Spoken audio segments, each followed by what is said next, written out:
bring in meteorologist Jesse Huila now, because a lot of folks just want to know why all of this happened, how so many lives were lost. And Jesse, you've put together a timeline of the watches and the warnings and when they went out. Yeah, I think it's really important context, and a lot of people have been asking for that context. Yes. They want to know what the forecast looked like, what did the warning and watch situation look like. So I want to run you down and when exactly. So I've kind of put together this timeline. I went back and looked through all the alerts and all the forecasts, and let me show you what I found here. So from Tuesday to Thursday morning, now remember this happened really early Friday morning in Kerr County, specifically talking about near Hunt, for Camp Mystic area. So from Tuesday to Thursday morning, forecasts from the National Weather Service in San Antonio and Austin mentioned the potential for flooding. So, a couple of days leading up to the event, they were mentioning the potential for heavy rain and flooding.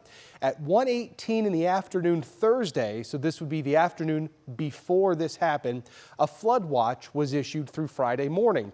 The flood watch mentioned up to 7 inches of rain and the possibility of rivers flooding. Kerr County was included in that initial flood watch Thursday afternoon.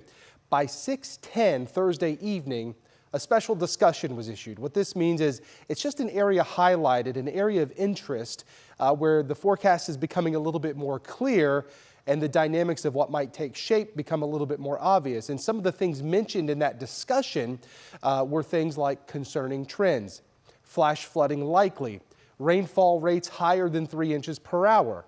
Now we go all the way to 1 o'clock in the morning on Friday. At 1:06 early in the morning on Friday, the first flash flood warning for Kerr County was issued, and this was a unique one in a sense.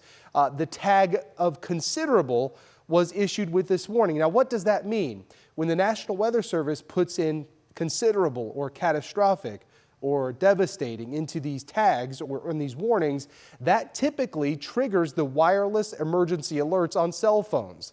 You know how your cell phone will go off during a severe thunderstorm or tornado warning. Tags like that will sound them for flash flood warnings. At 2:28 in the morning on Friday, there was a communication delivered by the National Weather Service saying that up to 5 inches of rain had fallen and flash flooding had likely begun in Kerr County. Again, that was at 2:28 in the morning on Friday. At 3:02 in the morning on Friday, another communication went out saying that a dangerous flash flood event is unfolding in south central Kerr County. We go then to 4 o'clock in the morning, 4:03 Friday, a flash flood emergency was issued for Kerr County. A very small fraction of flash flood warnings actually get that upgrade. This is usually when flash flooding can turn deadly very quickly. Then by 4:20 in the morning on Friday, the Guadalupe River at Hunt, which is very close to Camp Mystic technically in Hunt, reaches major flood stage. The major flood stage for the river there, 22 feet. It crested at 29.45 feet at 4:35 in the morning.